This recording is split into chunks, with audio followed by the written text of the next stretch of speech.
रैदास जी का जन्म रघु चमार के घर पर हुआ था। पिता का नाम था रघु। क्या नाम था? रघु। रघु चमार के घर पर श्री रैदास जी का जन्म हुआ। रैदास जी अद्भुत भक्त हुए, बहुत अद्भुत भक्त हुए। रैदास जी की भक्ति का क्या कहना। बोलो श्री रैदास जी महाराज की। इतने अद्भुत भक्त हुए श्री रैदास जी, जीवन मुक्त महात्मा में। आपने भक्ति का ऐसा प्रमाण दिया भक्तों को, क्या कहना। रैदास जी का जन्म रघु चमार के यहां पर हुआ। श्री रामानंदी संप्रदाय की दीक्षा ग्रहण की। ठाकुर जी को बड़ा मानते थे रैदास। भगवान की बहुत भक्ति करते थे। इतनी भक्ति करते थे कि कुछ पूछो ही मत। यद्यपि इनका काम चमड़ा लाकर के बाजार से जूता बनाने का था। चमड़ा बाजार से लाते थे। देखो भाई, काम बुरा नहीं होता है, काम कोई भी करो, पर काम के साथ साथ राम को ना भूलो तो वो काम भी बढ़िया होता है भैया। हाँ, घाटा तो वो खाते हैं जो काम के साथ राम को भूल जाते हैं। बहुत से लोग ऐसे हैं कि जो काम में ही मस्त रहते। याद रख, रैदास भक्त एक ऐसे भक्त भय जिनको दर्शन देने के लिए साक्षात ठाकुर जी पधारे।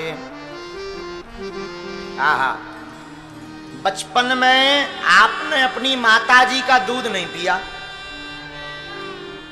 भूखे रहे कई दिनों तक। जब भूखे रहे तो स्वामी रामानंदाचार्य जी महाराज रैदास भगत के घर पर आए, इनके पिताजी के घर। इनके पिताजी का नाम था श्री रघु चमार। लोगों में हल्ला मच गया पूरी काशी में। इतने बड़े महात्मा श्री रामानंदाचार्य जी एक सेवक के घर आए, पूरी काशी में हल्ला हो गया। जिन रामानंदाचार्य जी के दर्शन सहज बस नहीं मिलते थे, जब ये जहां पर रघु भगत रहता था श्री रघु चमार, उनके घर पर गए तो पूरे क्षेत्र में हल्ला हो गया। इतने बड़े संत इनके घर पर आए, सबने प्रणाम किया और श्री रैदास जी के सिर पर हाथ रखा श्री रामानंदाचार्य जी ने, और कहते हैं रैदास जी को जन्म के कुछ देर बाद ही दीक्षा दे दी। पहले ही ऐसे भक्त हैं। तब जाकर श्री रैदास जी ने मां का स्तनपान किया। कुछ दिन बीते, बड़े भय। इनके आचरण हमेशा संत सेवा वाले थे। ये कुछ भी संपत्ति कमाते थे, संतों के भंडारे में लगा देते थे रैदास जी। पिता बड़ा परेशान रहता था। पिता ने कहा, बताओ ये बड़ा विचित्र हुआ, जितनी संपत्ति आती है सब ये संतों में लगा देता है। तो पिताजी इतने नाराज भय कि एक दिन रैदास जी को घर से ही निकाल दिया, भगो यहां से। यद्यपि पिताजी के पास धनमाल संपत्ति तो बहुत थी, पर अपने पुत्र को कुछ भी नहीं दिया। श्री रैदास जी और उनकी पत्नी, वो भी बड़ी धर्मात्मा, एक नीम के वृक्ष के नीचे झोपड़ी बनाकर रहने लगे। रैदास जी चमड़ा लाएं, जूता बनाएं, अगर बिक जाएं तो ठीक है, नहीं तो कोई महात्मा अगर खाली पन्ही के निकलता दिखे तो उन्हीं को पहना दे, लो पहनो। ऐसे भक्त थे रैदास जी।